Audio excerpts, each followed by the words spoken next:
Hi, everybody. Welcome to Kiwi College. I'm Sarah Smith. I'm the editorial director of Kiwi, and I'm so glad you could all join us today. I hope you had a great Mother's Day, and we at Kiwi thought it would be a great way to celebrate you by introducing you to our two speakers today. Susie Stouffer and Patricia Feeney are the authors of Women First, Mothers Second. It's a really great book and concept, and I'm looking forward to you hearing about their philosophy. Susie's also been a health educator, and she's the founder of the website and movement Beyond the Bus Stop. And Patricia's a TV writer and producer, most recently of the Discovery Health show Birthday. So I'm going to let them tell you more about their great ideas. And at the end of the presentation, they'll take your questions. So please feel free, type in those questions anytime, and we'll take as many of them as we can. So Susie and Patricia, thank you so much for being here, and please take it away. Thank you, Sarah. I'm just so happy to be here. I want to thank Kiwi Magazine, and I want to thank you, Sarah, for inviting us to be here. And just acknowledging all the amazing moms on this webinar. Happy Mother's Day.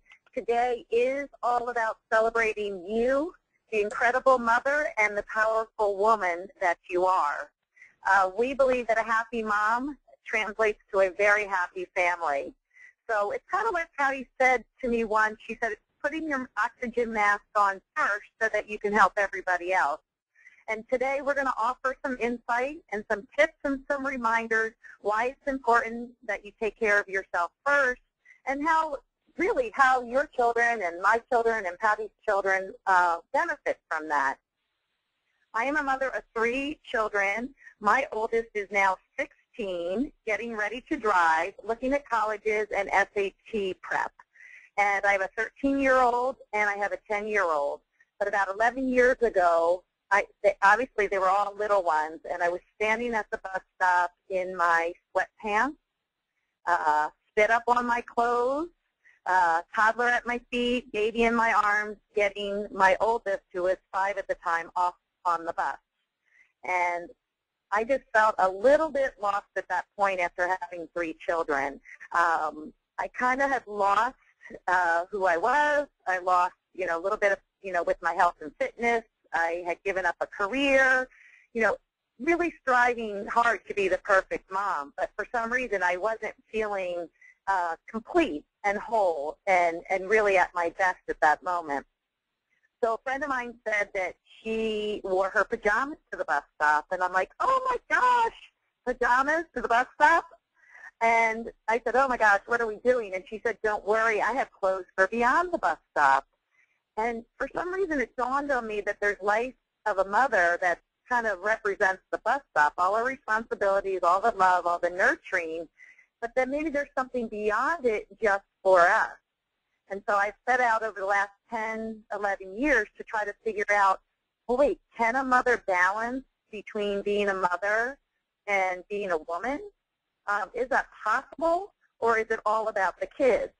So I've really experimented, tried many different things, some crazy things. A friend of mine suggested maybe you need to go back to work. In the end, I did discover that I believe we're at our best when we truly are finding that balance.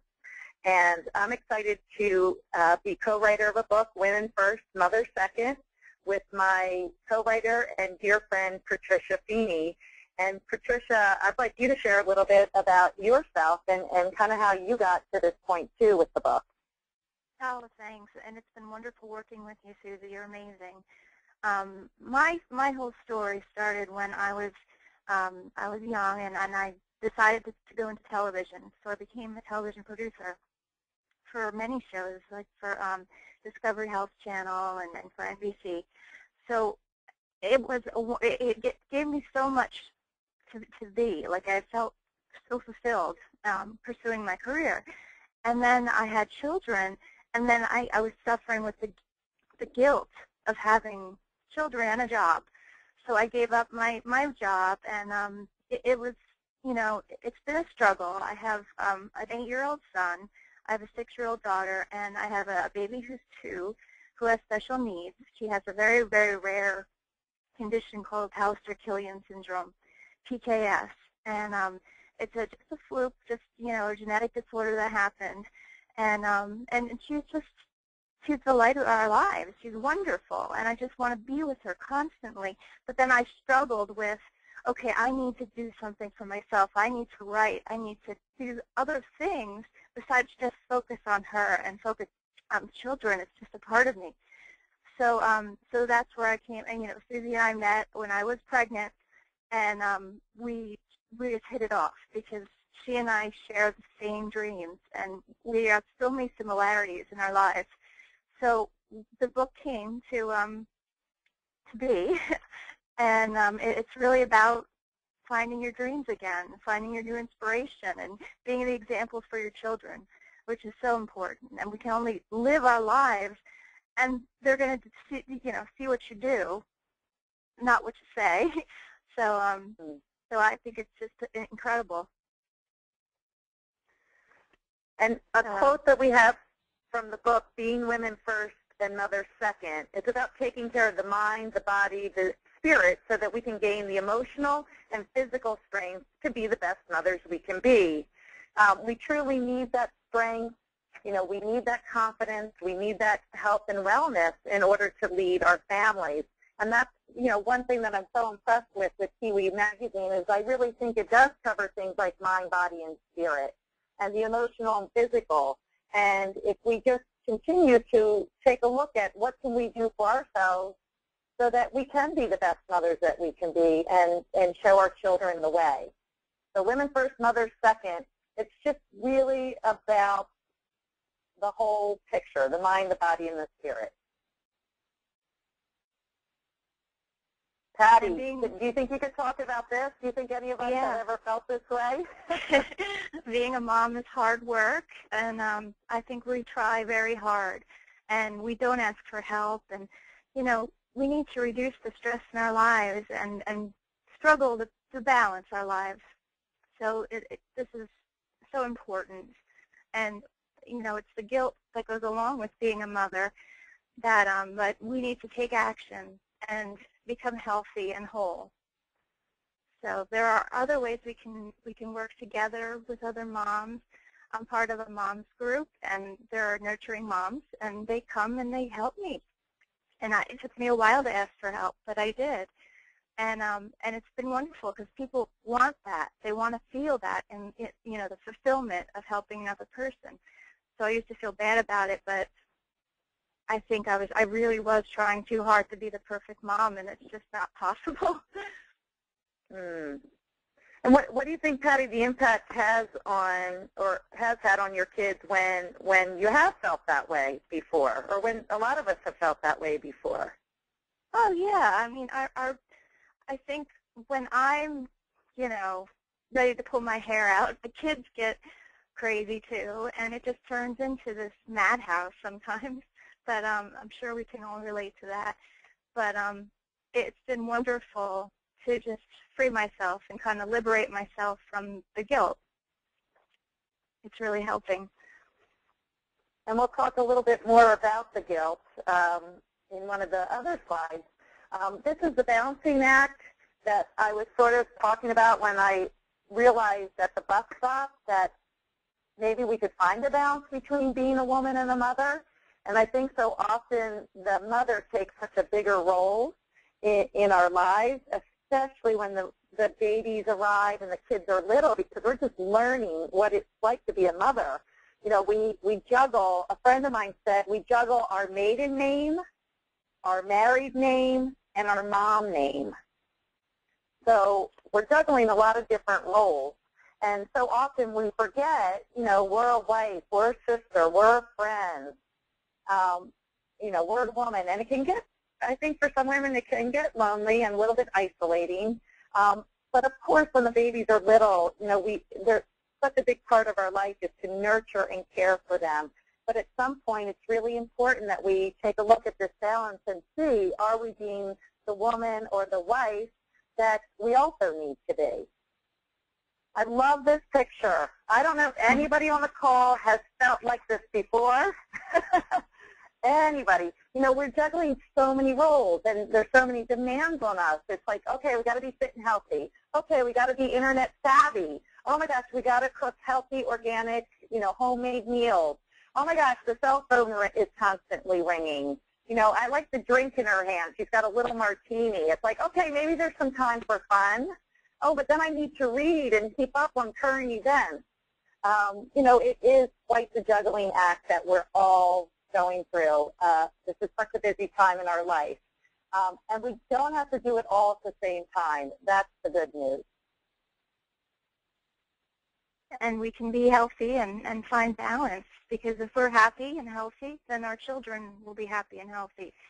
So it's so important to find that balance in your life and to, you know, to just allow yourself the freedom to find it. And I know it's a struggle, and it's hard to remember this, but it really does make a whole difference in the whole family when you're feeling good and in your balance. Yeah, one thing I've noticed, Patty, is just being around other women who help remind me that it's okay to take time for myself, or it's okay to, you know, take care of my health and fitness, or to make sure I'm eating right, or, you know, getting out to take a walk. I think surrounding ourselves with like-minded women is also very powerful, because it's so easy to forget and to get caught up into, you know, the busyness and chaos of being, you know, good mothers. This I thought was great. This is in our book, thanks to Kiwi Magazine, who did a study. They were looking to see how mothers are spending their time. And if you look at the top of the list, laundry, housekeeping, meal planning, grocery shopping, cooking, errands, bills, household finances, bath, story time, bedtime, child care, and so on. If you look down close to where the bottom things are, exercise, no wonder many of us, you know, might not be getting enough exercise. I saw something interesting at the bottom, planning dates with your spouse or partner. I don't know, at one time I remember when my kids were very little, my husband would say, could you put me on the list? Could you put me on that to-do list of yours? And I would say, oh, well, get in line, you know, get in line behind everything else. And really looking back, you know, really, and seeing this, I realized how important to our relationship and how important it would be to my children if I would have made date night more of a priority. Because right now, you know, people are struggling with finances and relationships, and so it's possibly looking at this list and moving up some things to a higher list would also help reduce some stress. I think at the bottom is also spending time with friends and family. And I know how important that is for all of us to have that time to just connect with other people.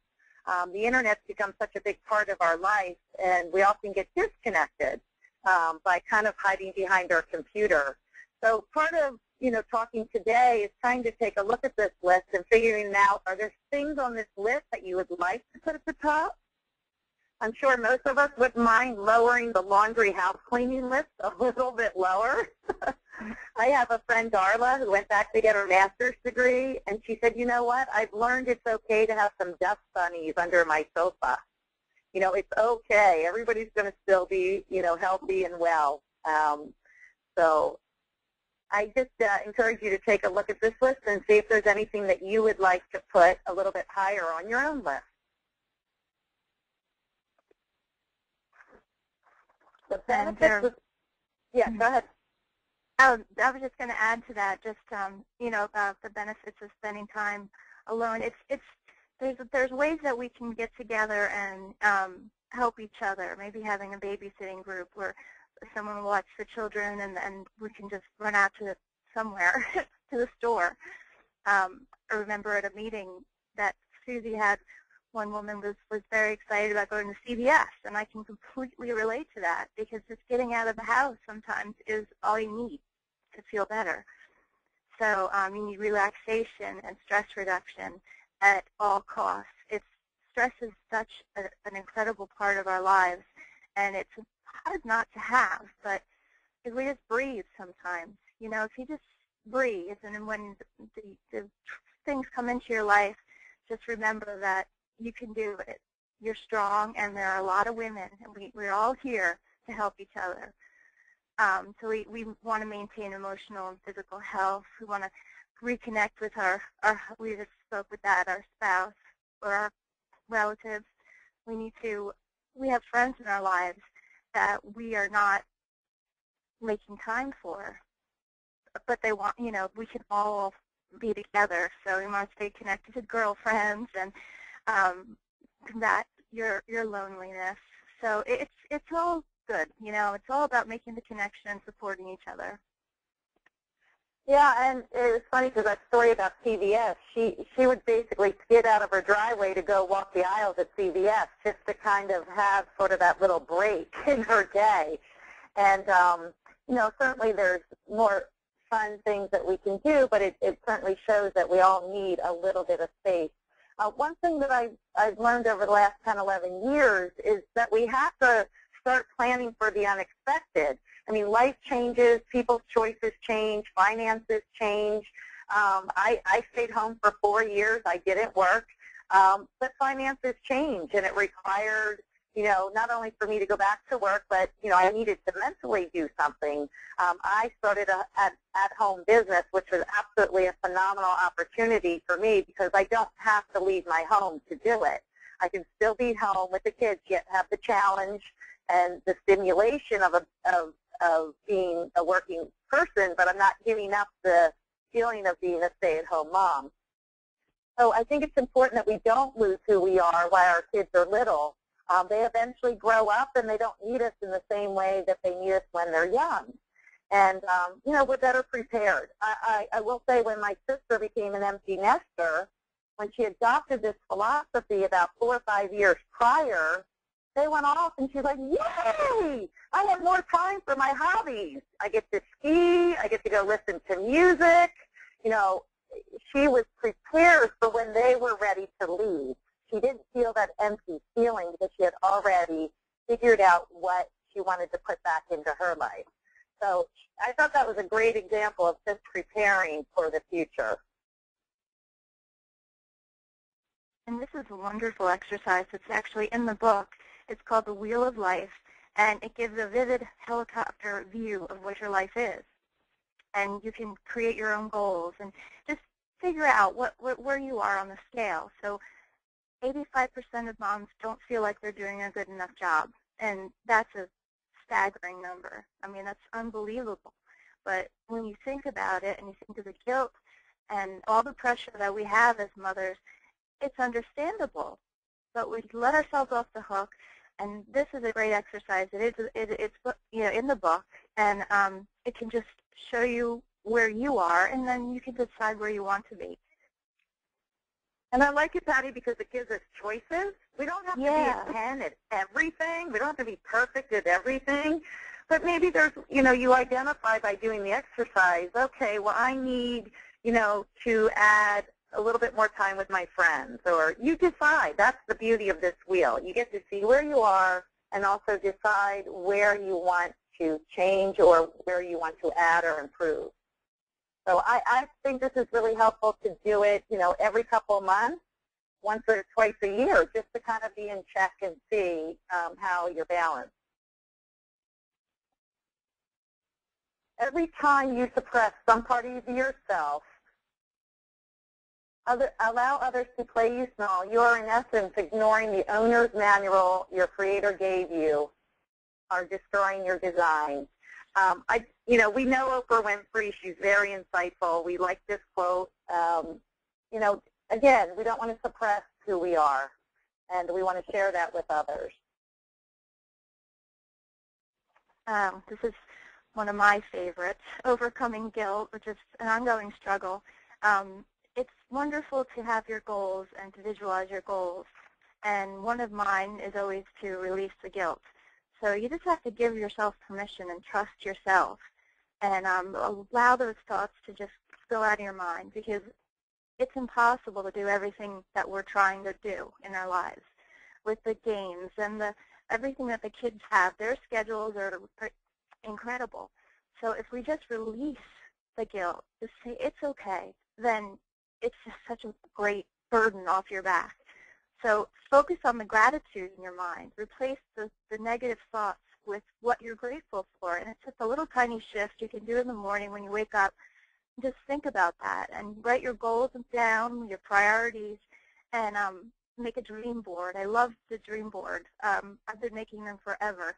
You do it with the kids. You find old magazines. You put a big poster board up with everything that you envision your life to be, and it's just so much fun. So I mean, I love doing that kind of thing, and I am not perfect, and it is an ongoing struggle, but it is wonderful, to have that, the release of the guilt. So. You mentioned the dream board. What's something on your dream board that actually has come true? Oh my goodness. Let me pull my dream board out. It's wonderful. It's I have date night, which I've been doing. I have published author. I have peaceful. I have I have all these other. What else? I have my baby up here walking because we're trying to get her to crawl and walk. We do a lot of therapy, which takes up a lot of time, and it's wonderful. And the kids love doing the dream board because they're so wonderful. They're so open. They're not jaded. They can believe everything, and it's just great to teach them how to dream and to show them you can make a big poster board. It's okay. That's a great activity. And we also have that in the book, too, on how to do a dream board, which is very powerful. Thank you. I love this. Mothers to few, women to many. I love it, too. It's because we're not alone. And I was, I am part of this mothers group. And there are just so many people that are out there to help you.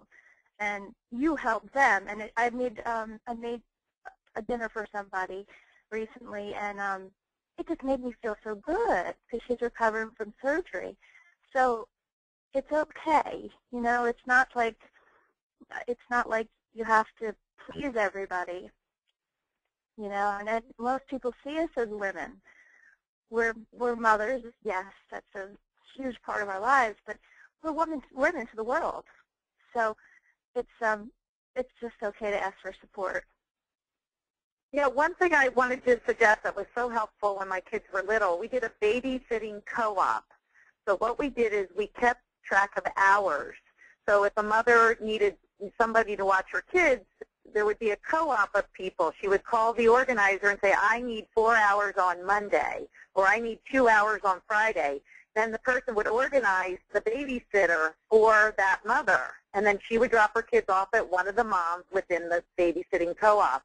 I found that extremely helpful, especially when I needed to start getting fit again, and I had a newborn. I was able to ask for that help through the babysitting co-op because everybody had agreed to, helping one another. So I thought that was really helpful. And we also have online communities on Facebook. We have Beyond the Bus Stop, which is an online community. Just like-minded moms willing to be there for other women to help lift each other up and help each other be stronger. Oh, my gosh, you want me to do what? Okay, I got to do everything, and I have to, be sexy. Ah! Okay, so we have a special chapter about this. You want me to do what? And we really, we're all kind of in the same boat. Post-baby, are we really feeling comfortable? Are we really in the mood? I know there were times where I was just so overwhelmed with baby and bottles and diapers. It was like the last thing on my mind. And the body is, certainly gets out of whack after having children. But it's really about getting more comfortable with our bodies. We say nothing is sexier than a woman who is confident. Your body doesn't have to be perfect. You're still beautiful. It's funny because I've heard husbands say, that's not what they're looking at. They're not looking at that perfect body. They're looking at the beautiful woman that they married. And oftentimes as women, we get caught up in the fact that we have to look a certain way. And it's about just opening up communication again if you need to add that back into your life. Taking those baby steps again towards a more fulfilling sex life. One thing that I did was absolutely out of the box for me, out of my norm, is I took an exotic dance class after my third baby was born because I needed to shake things up. I was so stuck at the bus stop. And I'll tell you, I started out as a softball player, doing these dance moves, and by day 2 or 3, I actually felt like a woman again. So for me, it was very freeing, and it certainly opened me up for more communication about that aspect of my life. So it's certainly something we want to talk about and hopefully talk to each other about. Kiwi Magazine, I think, is phenomenal when it comes to health and wellness. I mean, as readers, as community members of Kiwi, I congratulate you guys for being passionate and being committed to healthy eating, healthy lifestyle.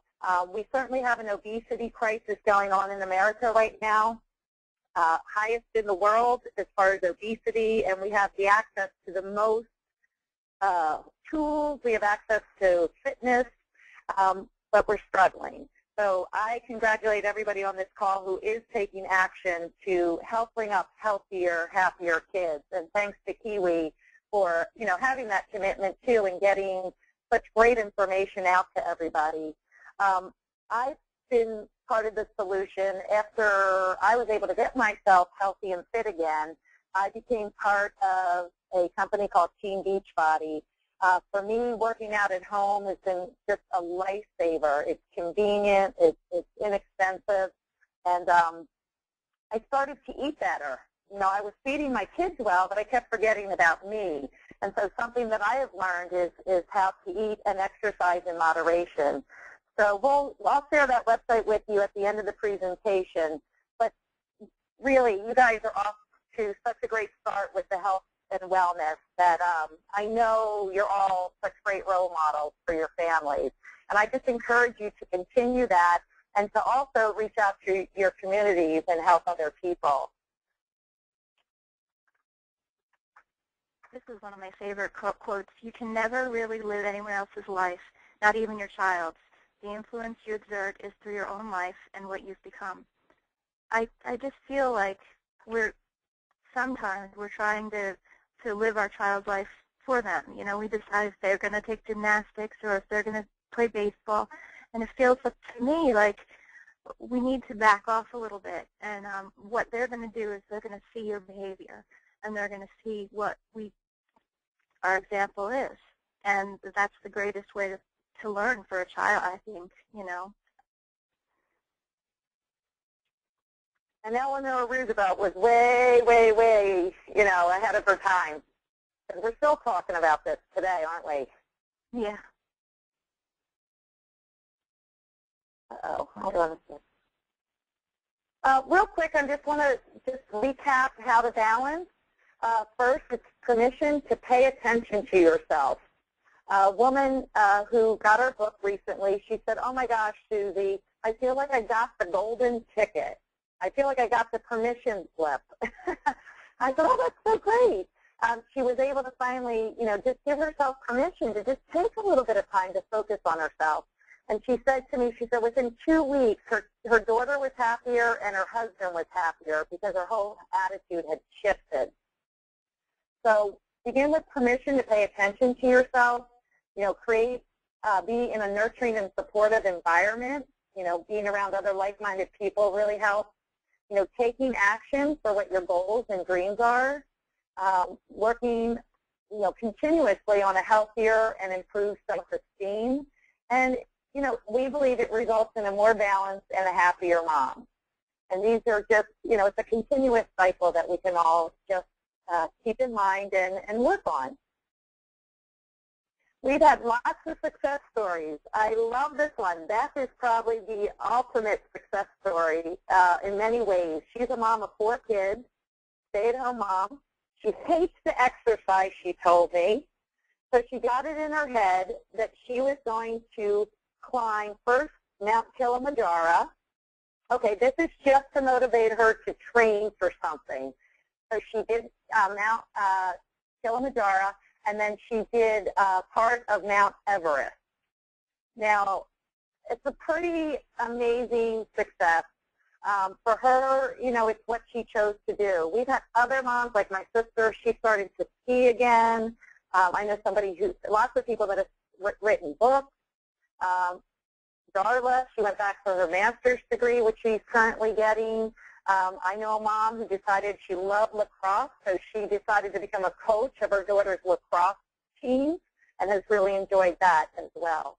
So there's many success stories, and I will say the women that have had, you know, personal successes will tell you that their kids have also learned so much, by watching their moms, you know, have a dream and actually pursue that dream.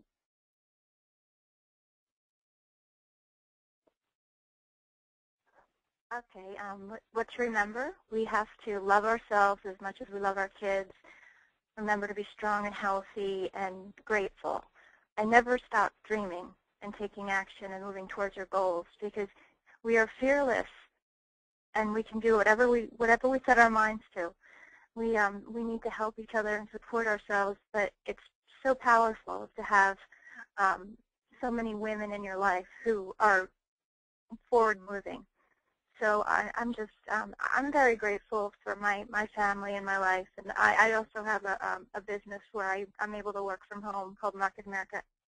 But it's just empowering, and it's not too much work. You have to balance it out, you know, and the kids just seeing you work is wonderful. But you know, just doing something for yourself and doing something for them, so you can be completely devoted without stopping the moment. Like, I think a lot of us don't live in the moment. We live in the past or in the future and don't actually embrace the now. Or our kids are just before us and so loving and little.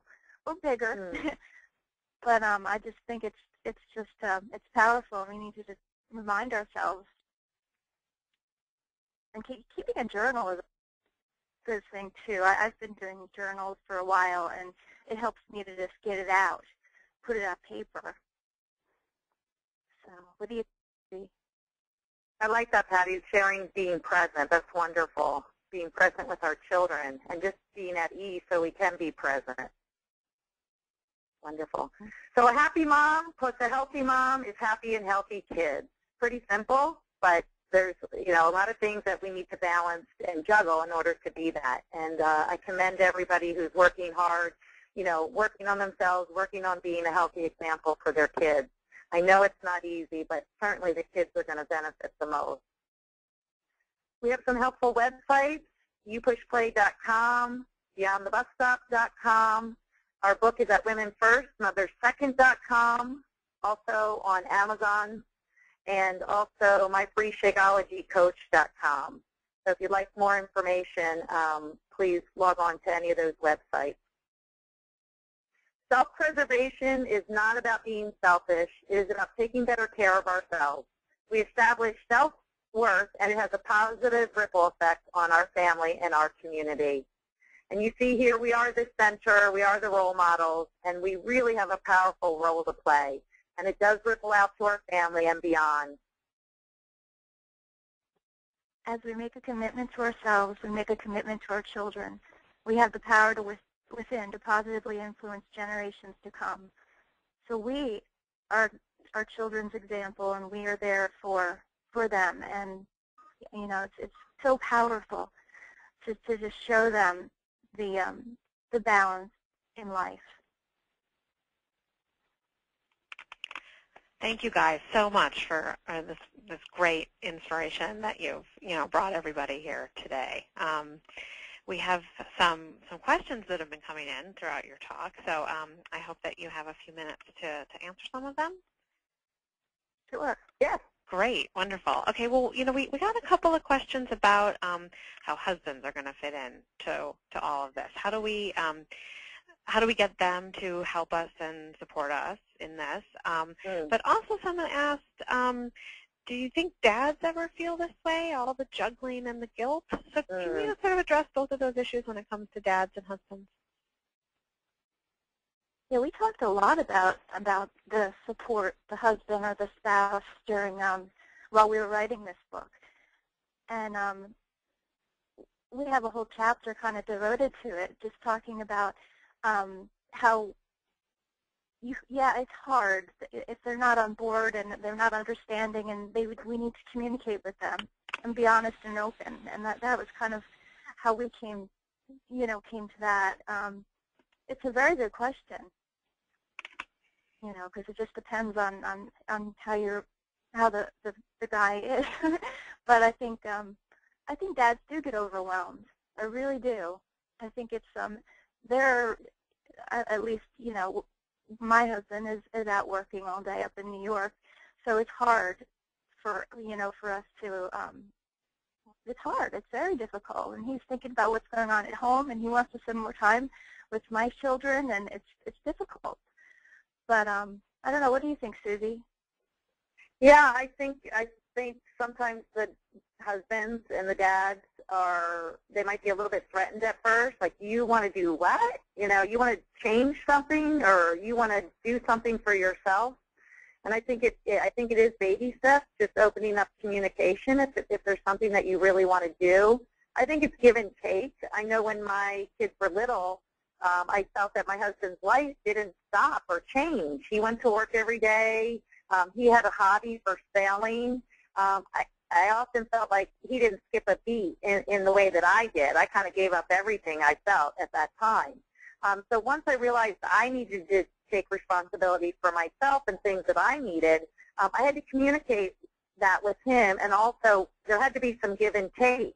Okay, you're going to sail Saturday. Well, then, on Monday, I'd like to go out with the girls.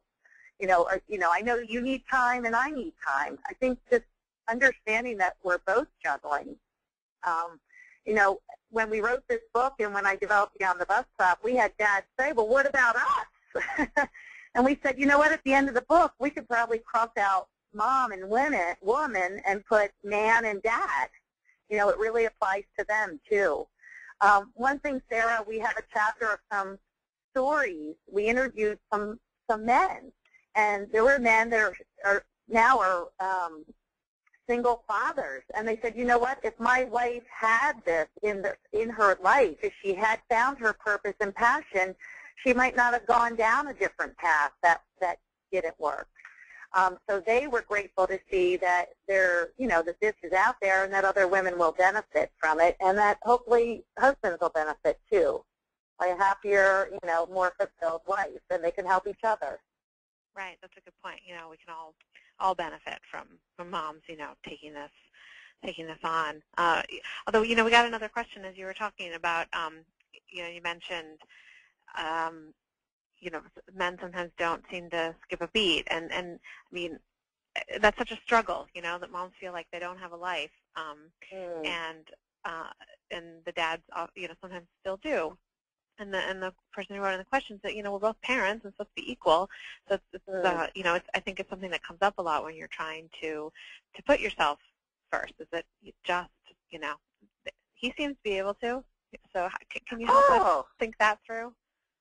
That's a good question, because they don't even think twice about it in the way that we think about it. I think for some men, especially if they're the breadwinner, making the majority of the income, golf on Saturday is part of the job, or happy hour on Thursday is, part of the job. I think it is a challenge. For me, when I decided to go back to work, I chose a totally different career than when we got married. My hours were completely different. It was a challenge for him because he had to change his schedule in order to be home and to help out more. But for me, it was something that I needed to start doing, that I needed to, start adding into my life.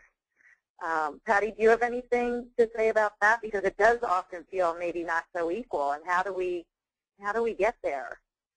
It does. I mean, I often I still feel jealous that my husband gets to go to New York every day.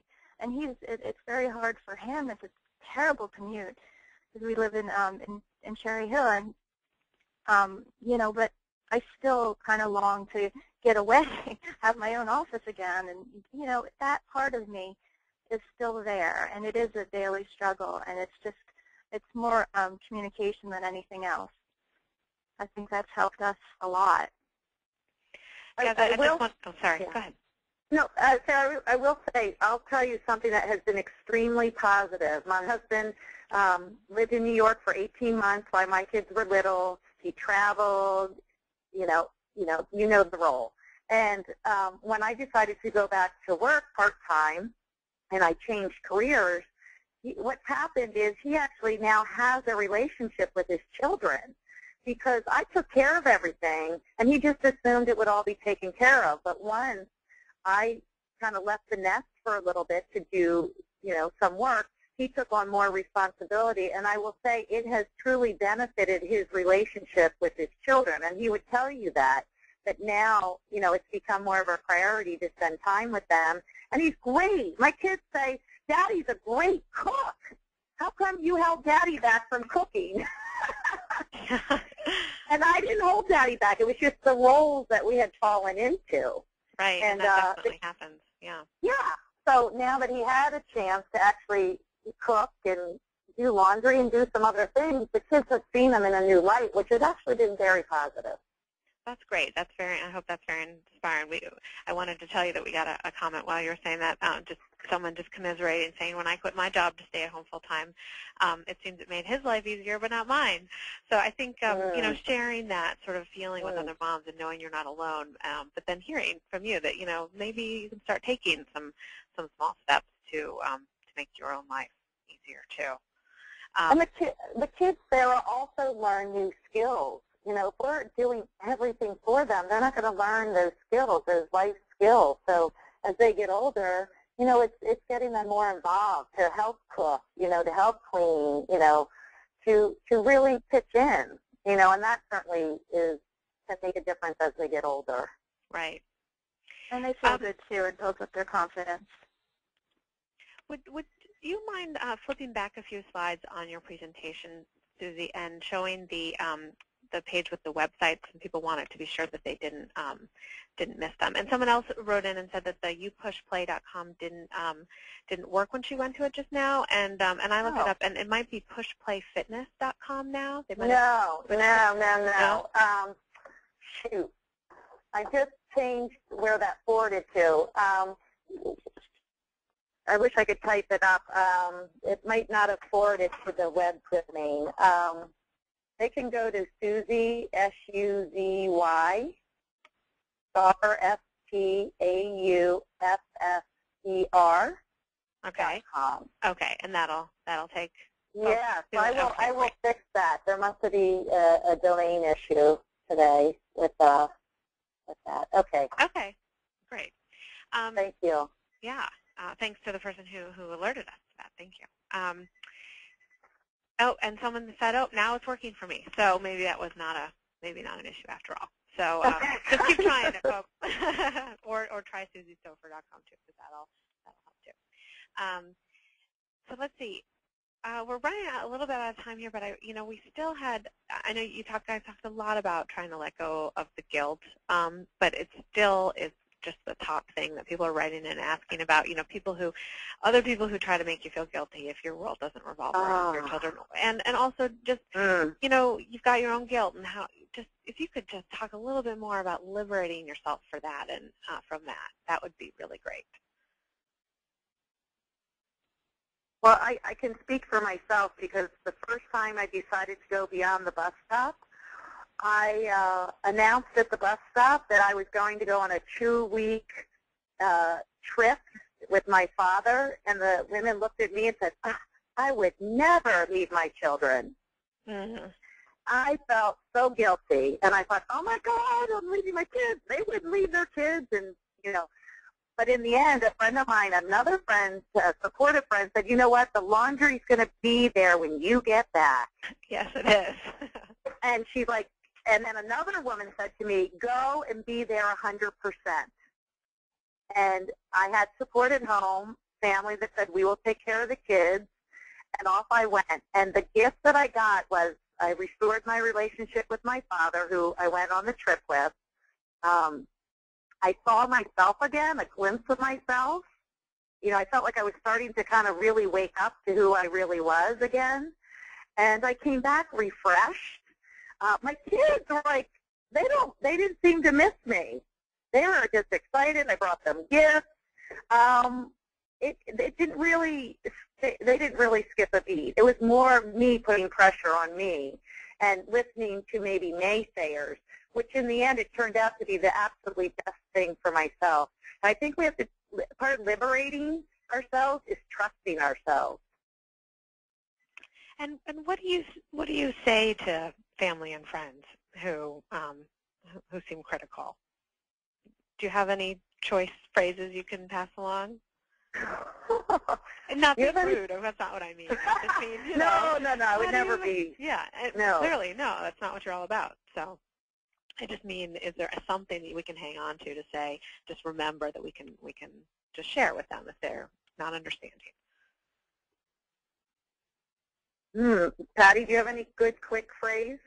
I'm checking our book. And I just want to remind everyone that the book is called Women First, Mothers Second. So we had a couple people just wanting to be sure they knew what the title was to look for. So that's what it's called. And where can we, can people just look for that on Facebook too to follow you there? Just look for the name of the book, or how do we find it? Yeah, they can look for the name of the book. They can look for our names. There's a link on womenfirstmotherssecond.com. There's a website. Great. I think we'll have some people looking for you later. Yeah. I think you just can't take it to heart, other people being critical, because they're just projecting, you know, onto you maybe the reasons why they're not going to do something. Mm-hmm. You know, it's really not about you. It's about them if they're being critical. You know, it's like the mothers that said, I would never leave my kids for 2 weeks. Well, I'll tell you, those ladies later on were saying, how did you do it? How do I do it? I want to do it. Right. You know, they started to come around and realize that they needed something outside of just their kids. You know, as time went on and they saw the example that I was setting for my children, and I think they started to take notice of it and say, you know what, I need that too now in my life. But at the time, maybe it wasn't so important to them, or they felt guilty. And like you said, having that confidence that you had that it was the right thing is so important. And so, it's great to pass that along to everyone here to just remember, you know, that you don't have you don't have to feel guilty. None of us here want you to feel guilty. No, You've got at least all these people supporting you. Yeah, and my son said, you know, my mom teaches me my dreams can come true. He wrote that in a journal at school. And, you know, he was so excited when I worked the World Series, which was a childhood dream of mine. He actually took the dirt that I picked up at the World Series and, like, showed his bus driver and showed all his teachers. That's so great. Because he was so excited really and so proud. Yeah. And I think, you know, we're showing our children how to be adults. And do we want our children to be guilty when they're adults? You know, do we want them to feel badly? No. We want them to be healthy and happy. Right. Yeah, and I spend a lot of time trying to read other people. I try to say, well, what are they thinking? But you don't know what kind of day they've had. And, you know, the guilt that they're putting on you is really not, you know, you might be interpreting it wrong. And I just wanted to read a quote from Harriet Tubman. Always remember you have within you the strength, the patience, and the passion to reach for the stars to change the world. So if we realize that within us we have the power to influence the children and generations to come, then we can just kind of look at the big picture instead of the little things that happen each day. That's great. Well, thank you guys. Thank you so much. Before we go, is there anything else that you wanted to add or pass along? Because we're just running out of time, and I, you know, just want to give you one more moment. Well, I'm going to say one last thing, and I wrote this on a little tiny piece of paper. You know, rather than trying to people please, focus on being healthy, happy, and content with ourselves. That's great. I think that's a great message for everybody to take home with them today. Take along with them wherever they go next with their kids and their families. So thank you so much to the authors of Women First, Mothers Second. I hope everyone can take that philosophy to heart for happy moms and happy kids. So thanks from Kiwi College, and everyone have a wonderful day. You too. Thank you, Sarah.